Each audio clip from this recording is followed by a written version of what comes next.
What is it that creates a monster? The environment in which they occupy, or the people who inhabit it? Are children born monstrous, or are they made into monsters? After all, if the world has gone to hell, and you're face to face with the horrible realization that you're all alone, what other choice is there? Either you are devoured by monsters, or you become one yourself. Any choice you make, regardless of how horrible it might be, gradually becomes more viable as you lose touch with your humanity. Childish ideas of right and wrong are ultimately useless in a world like this. The simple truth is, the only way to survive is to keep moving forward, and to gain whatever power you can, by any means necessary. This is the reality that you find yourself in within the world of Little Nightmares. It's here that the player is given the unenviable task of guiding children through a dark and hostile world. With no weapons at your disposal, and no physical advantages, you're left with only two viable options should you encounter danger: run or hide. Yet as you go deeper into the belly of the beast, you'll gradually find it harder to run. It's here at this crossroads that the characters of Little Nightmares must make a choice. The same choice that the adults, and every other living soul, has been forced to make. Hold on to your humanity, or become a living nightmare.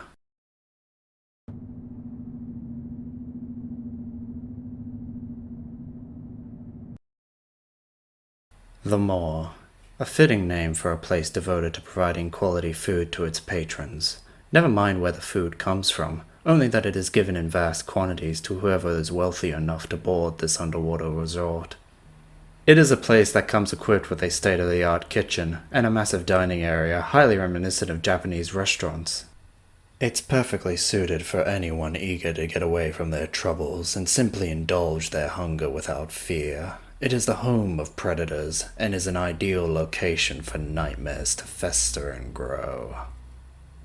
All the while, the guests are unaware or simply don't care that deep below lies a prison made for children.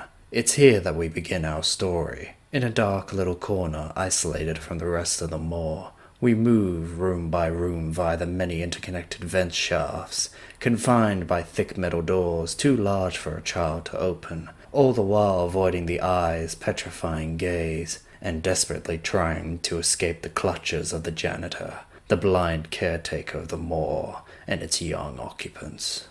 It's within this place that we find our characters, Six and the Runaway Kid. Both are living the same hell with nothing but the clothes on their back and a pitiful source of light to help guide them. These children are products of their environment, but from where each of them begins, we can see that both of them have lived completely different lives. This naturally leads them down two completely different roads, one of a predator and the other of prey. Six, the female lead, recognizable by her yellow raincoat which obscures her face. At first glance, it seems to be simply a design choice to help her stand out among the various dark backgrounds. Since you'll be traversing a world full of dark environments, this allows the player to easily follow Six's movements wherever she goes. One of the most difficult things in a horror game is keeping the player focused on what's around them and where their character is, especially if you're playing with a bird's eye view of your character. Furthermore, it serves to highlight how small she and the other children are compared to the rest of the characters in the moor. However, when you dive deeper into Six's character, her lack of a face actually serves another purpose. It doesn't just obscure her identity, it hides her intent. I wouldn't say she is a villainous character, rather Six has an attitude that's clearly focused on self-preservation rather than assisting others. Throughout the game, she shows little to no consideration for the other children trapped aboard the moor, and will use whatever methods necessary to survive and escape by herself. Whether this be by severing a man's limbs or by unintentionally causing others to plummet to their death, Six's lack of indifference towards death is a clear result of being brought up in a world where death is a constant, and the fight for survival is never ending. Yet this singular mindset isn't simply motivated by survival. When you take a step back and follow her path throughout the game world, it's clear that Six has a destination in mind, one fueled not just by a need to survive, but to eat. Six's insatiable hunger is both her greatest weakness and her greatest strength. Despite appearing human, when it comes to satisfying her hunger, Six will eat virtually anything, and her diet gradually becomes darker and more desperate over the course of the game. From discarded meat to rats and even a little gnome that was offering her a sausage, when overcome by her hunger, Six's lack of humanity becomes more prominent. Yet despite her apparent apathy and animal-like behavior, Six isn't a mindless killer. Unlike those who come to the moor, she clearly displays a high level of intelligence and slyness, often using her size to her advantage, and is smart enough to evade those larger than her, all so she can continue her ascension to the top of the moor, where her prey awaits. However, while one child ascends to the top, another begins his fall, and it's only through blind luck that he arrives at the right place, at the wrong time.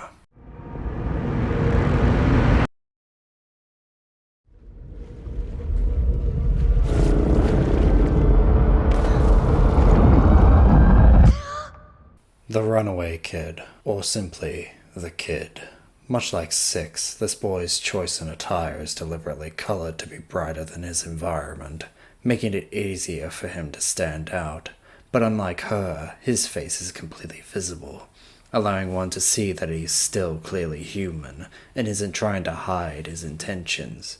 Much like Six and the other children, he wishes to leave the moor. However, compared to his female counterpart, this boy is more willing to work with others in order to escape. He shows no real hostile intent, and only kills when he's left with no other option. Clearly, he views violence as a last resort, and doesn't actively try to harm those around him. If Six's mindset is that of a predator, then the Runaway Kid emulates the mindset of prey, choosing to avoid conflict, showing compassion towards the gnomes who occupy the moor, and helping these small creatures find a haven from the adults. He's not simply looking out for himself. Rather, he recognizes the dangers within the moor and wants to help anyone he can leave this place. Throughout the Secrets of the Moor DLC, he ventures through the lower depths of the moor and explores locations that were not seen in the original game. From flooded hallways home to a predatory old woman, to the massive furnace which powers the moor, the Runaway Kid's journey takes him through the inner workings of this underwater resort, and with the help of the gnomes, he might have found himself a place to hide from the moor's oppressive authority. Any other child might have been willing to stay with the gnomes, hiding out in the darkness of the furnace room, especially after working so hard to gain their trust. But whether it was fear, or simply his desire to uncover the secrets of the moor, the Runaway Kid chose to keep going, to move forward, and find his own path to freedom from this dark place. Yet it's that same fear, that desire to escape that would bring him into the lair of a predator. But by that point it was too late. There was no turning back for him. Because unlike his female counterpart, the Runaway Kid's unwillingness to cast aside his humanity was what would ultimately condemn him. Despite everything, he chose to cling to hope, to the belief that there was a way to leave this place without succumbing to his own monstrous nature, for he had seen what had become of the adults, and what they were willing to do to survive, and he had decided to stand against it, to be the one who looked at the gnomes and saw what they really were beneath their small stature. Scared little children. Yet as the shadows closed in, and he found himself face to face with the architect of the moor, he would realize it too late. Humanity was gone. The kindness, the love, the heart and soul that once existed in this world was dead, replaced by a system which rewarded the cruel and devoured the weak. This is a world of predators and prey.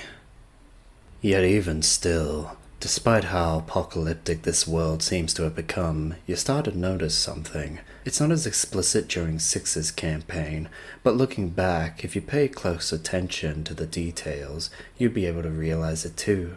That despite how disfigured and monstrous the adults have become, there are still traces of their humanity within them.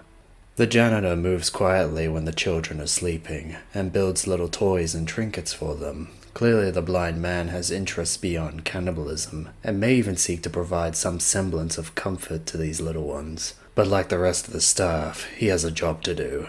The same can be said for the chefs, who sleep on the job and take smoke breaks whenever they can. The residents of the moor's violent nature might be borderline obsessive, but there are traces of their humanity, fleeting glimpses of compassion and normalcy, which have been crushed under the weight of the moor's machination. It's tragic that these moments of levity can only be seen when no one else is there to witness it, out of the public eye, where none can find them, lest the employees face the wrath of their esteemed leader, the architect of the moor, and the most vile predator of them all. The lady, the host of the moor. Through her, the machines keep running and the food doesn't stop being delivered to her hungry, deformed customers. She is a monster among monsters, one garbed in elegant attire that stands above all others. For most of the story, she's kept at a distance, and often disappears quickly before you can confront her directly. Yet when you finally get a chance to see her face to face, her true nature reveals itself. She shows no empathy towards any of the atrocities occurred in the moor, because in reality she has become as twisted and deformed as every other soul who stepped into her home. Her only desire now seems to be retaining her own beauty and preventing anyone from learning her weakness, that she's as vile as she is on the outside than she is on the inside. This has led her to consuming and twisting others with her dark magic, abusing her power as an authority figure, and destroying all mirrors present in the moor to keep herself safe. Her paranoia is clearly evident when she transformed the Runaway Kid into a mute gnome. Clearly, the lady didn't acquire such a place of status without making sacrifices, and now that she has this power, she refuses to let it go. She sees herself as an unstoppable predator. But what she forgets is that the one thing more dangerous than a person with everything is a person with nothing. 6 is the nightmare that's been waiting for her, the one that refuses to leave despite everything that has come her way. She has climbed to the top of the moor, bested many foes, and finally stands face to face with her true enemy. The prize she's sought lays before her, and with the knowledge attained from killing the Runaway Kid, she knows how to beat her. So she incapacitates the lady using the last mirror in her home, and once done, she feeds, absorbing the lady's power and living up to the game's title. For the Runaway Kid, his story ended at the hands of another child. Someone he might have considered a friend. Even when reduced to a shell of himself, he still tried to help someone in need, but with his death, a monster was able to sustain herself long enough to reach her final destination. This is the reality we find in Little Nightmares. We all wish for a light at the end of the tunnel, that all the evil in this world would simply go away once the bad guy had been beaten. But the truth is far worse than we feared, for with the lady beaten and 6's hunger growing more insatiable, the player can only do what they've always done in the wake of said horror: move forward. There is no joy, no happiness, and no friendship to be found in this world. Only evil, pain, and death, and you can't hide from it. That much has become clear to 6. She cannot run.